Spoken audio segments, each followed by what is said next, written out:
So we did, a couple of years of work around the energetic communication interactions between people in the local environment, in the living room or here in the lab, obviously. So the next step, where we're putting a lot of our research these days, is both on the social side, the interaction between groups of people and facilitating that, but also the global level of this. So what I'm suggesting here is that just like we've shown that through the magnetic field environment, the Hertz field environment, there is clearly communication going on between people locally, but it's also happening globally. Now this can sound stretchy to some, but there's actually a surprising and growing amount of evidence for this. So one of our hypotheses here, one of our key hypotheses in the Global Coherence Initiative or Global Coherence work, is that the magnetic field of the Earth is the carrier wave. So earlier I was talking about how cell phones use magnetic fields to carry information from the phone to the cell tower and so on, really any communication device. So what I'm suggesting here is the magnetic field of the Earth does the same thing. It serves the same way. And that we're all living systems, actually, not just humans, but our pets, our animals, plants, trees, are all connected. We're all embedded within the Earth's magnetic field, right? And that the magnetic fields of our heart are coupling to the magnetic field of the Earth. So it's the carrier wave that distributes that information globally. So that there's quite literally, if this is correct, a global information field that we're all contributing to every second, every moment of the day. Now this can sound kind of wild, but let me give you an example here. So if we take this little tennis ball here, so this is the Earth, and we know that the Earth has what's called the geomagnetic field, which is a pure magnetic field. It's like a magnet you stick on a refrigerator. Right? It's a static or a stationary field, and we have a North Pole and a South Pole, and the field is radiating out around space many, many times the diameter of the Earth, hundreds of thousands of miles. So this is the field our compass is tuned into, right, to tell us which way is which. So it's a static field. So its strength isn't really changing much for our day-to-day lives. It changes, but it's over hundreds and thousands of years. So I don't wake up in the morning worried about the magnetic field changing. So now the way this quite literally works is if you think of these magnetic fields like guitar strings. Now let me just to go back to science class. I think almost everyone got to dump iron filings at some point in science class on a glass plate, and you put a magnet under it. You kind of tap it, and they all magically move and line up. But if you remember, they lined up in lines, didn't they? It wasn't this homogeneous black blob. They come into these lines that show you the shape of the field of the magnet. You can move it around, and they all go with it, and all kind of fun. Same thing with the Earth's magnetic field. These are technically called flux lines, or magnetic field lines. So as I was mentioning, think of these like guitar strings, because this is how they literally act. So what's plucking the strings, the field lines, is the solar wind. So Earth is turning, right? And you have the solar wind, which is the high energy particles that are blown out of the sun, not the photons that we see as the daytime. And in fact, the solar wind on a quiet day, which travels about 1 million miles per hour, is rushing by, and it literally pushes in the magnetic field of the Earth on the daytime side, and it stretches it out. Some of you might remember that from science class. I had to relearn it because I forgot all that stuff from high school. But anyway, as the Earth is turning in that, and so is the sun, and the solar wind's rushing by, it's plucking the strings. And just like a guitar, when you pluck the string, it vibrates. And it vibrates at a specific note or frequency. And you change the tension of the string, and you change the note, right, the frequency. Well, as it turns out that the length of the field lines of Earth have a resonant frequency, what's called 0.1 hertz. There's many, but one of the primary resonant frequencies is 0.1 hertz. Now that's important because when I was talking about our hearts, the rhythms of our heart, when we're in that coherent heart rhythm, which is the natural rhythm our heart's in when we're feeling things like love and appreciation, positive, just feeling good, the frequency is 0.1 hertz. So the rhythms of the human heart, natural rhythms, especially when we're in a positive state and feeling good, is exactly the same as one of the primary resonant frequencies of Earth. Now the technical term for what I'm describing are called field line resonances. It kind of describes itself. The field line is resonating and vibrating. So And you can, but all of these resonant frequencies of Earth, depending upon the pressure of the solar wind and so on, all overlap the same region and frequencies of our nervous system, of our heart rhythms.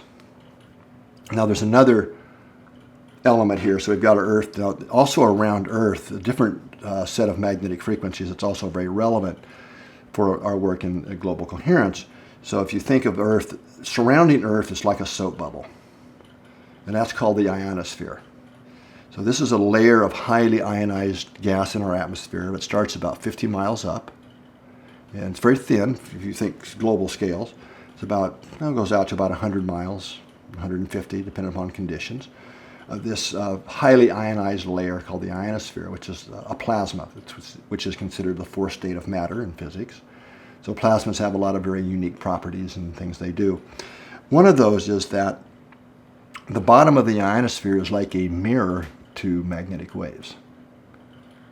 So when magnetic waves get created around the Earth, they hit the ionosphere and bounce off, and bounce back and forth between the Earth around the planet. And this, in fact, this is how, if you're familiar with ham or radio operators, it's exactly how this works. Is you send your radio signal up to the ionosphere, it hits it, it bounces off. So that's how somebody over here can talk to somebody over here on the other side of the planet, right? You bounce it off the ionosphere, okay? Because the radio signals won't go through the Earth.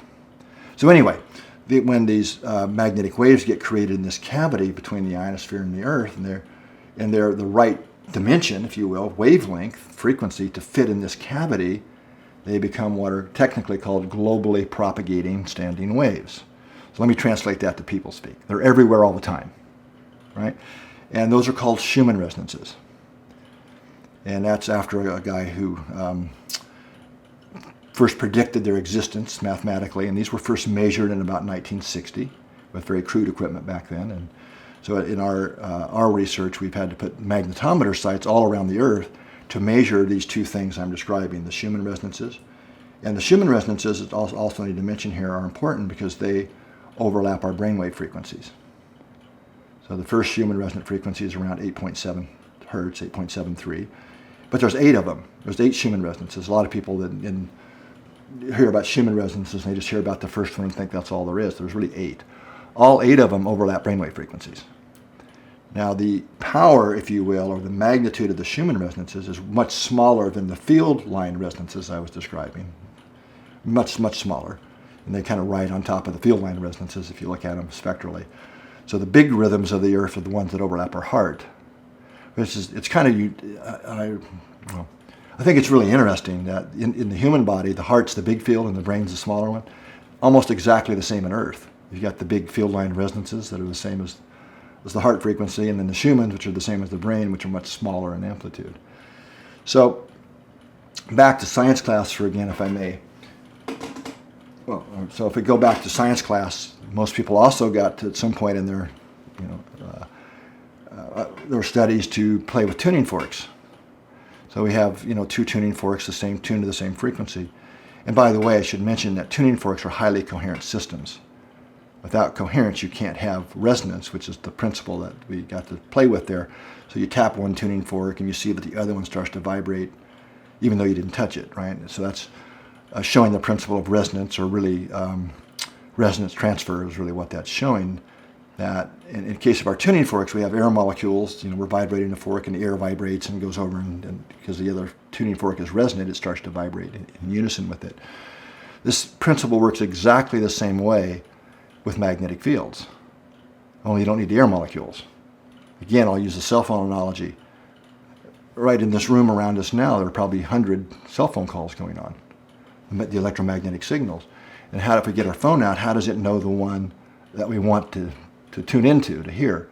Well, quite literally, we tune the input of the receiver to have the same resonance as the frequency of interest. And as soon as we have the resonant tuned right, boom, you transfer the energy and information from these invisible magic magnetic waves in the air into the receiver, and there's our conversation going on. So it's really not a big jump to understand how we're the same resonant frequency, both brain and heart, as Earth. And through resonant coupling, that we can transfer energy and information, thoughts, emotions, intuitions, between us and the Earth's field environment, right?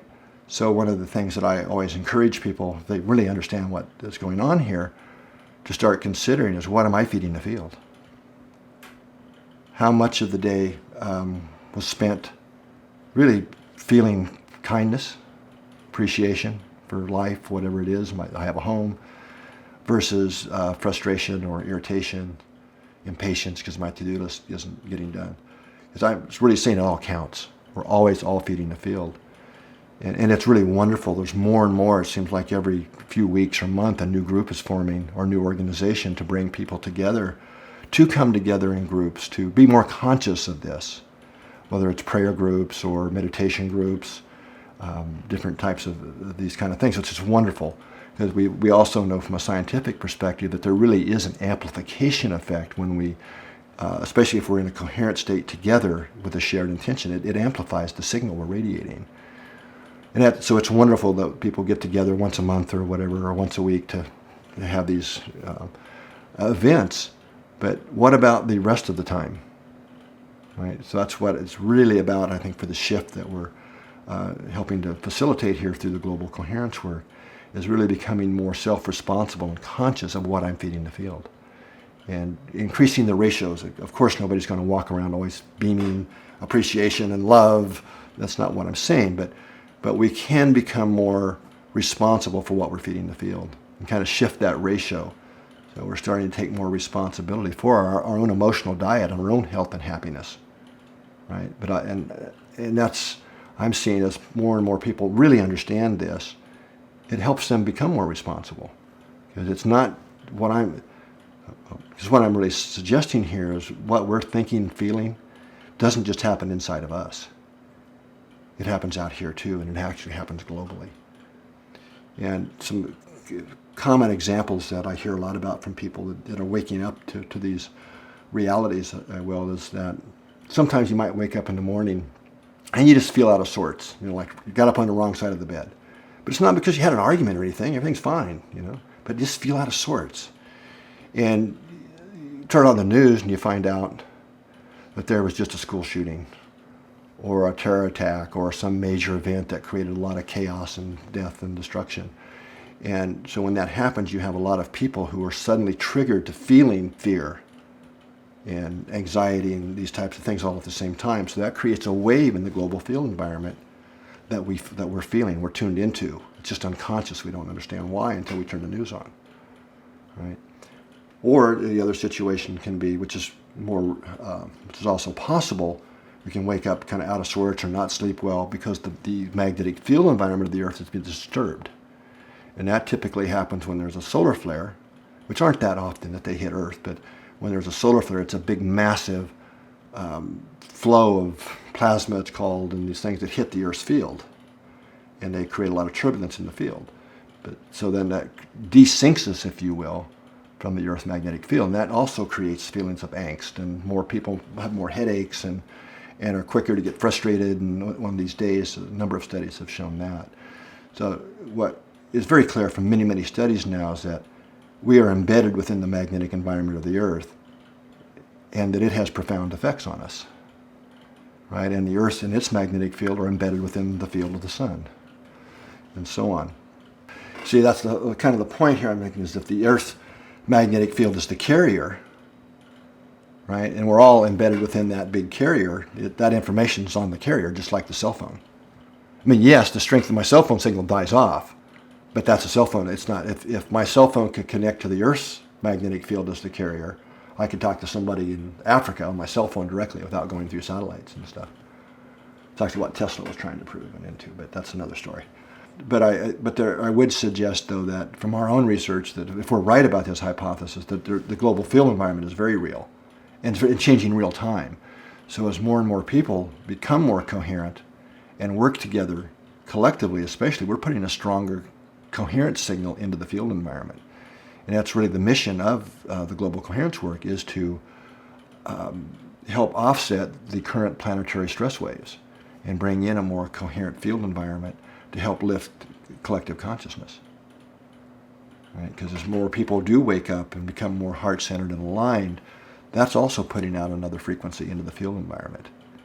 And the stronger that signal becomes and the more stable that signal becomes, it helps more and more people wake up to discover their own heart and their own heart's intelligence on their own, not out of duty or something, because of their own inner prompting, their own inner prompter, as we call it, which is your wake-up signal, to help really aligning with your own larger self. And when I say the large, like we use the word large, so the large, or your higher self, whatever you want to call it, is not some stranger you pray to or something. It is you, right? So it's once people start to realize that more, it becomes much easier, because we're not trying to do this out of duty and willpower. It becomes out of our own intelligence. Who wouldn't, once you really understand the gifts of having that higher intelligent inner guidance and inner signal, want to follow that, because we're the winner, right? Right? But it's not, sometimes our human ego gets, well, I'm not going to say that, it's because the ego's not a bad guy here, but let's say the mind, a lot of times through our past programming and things, doesn't always want to do what the deeper heart voice says, that it doesn't match with our ambitions and things through our past programming. That doesn't mean it isn't really what's the best in the way that we'd be the happiest and most fulfilled in our life if we did follow that, and that deeper intuitive guidance. Because that's really what unfolds who we really are. That deeper horror, what we call the deeper heart qualities and values that are really innate in everyone. But that really comes from that other dimensional part of ourself, the large, as we call it.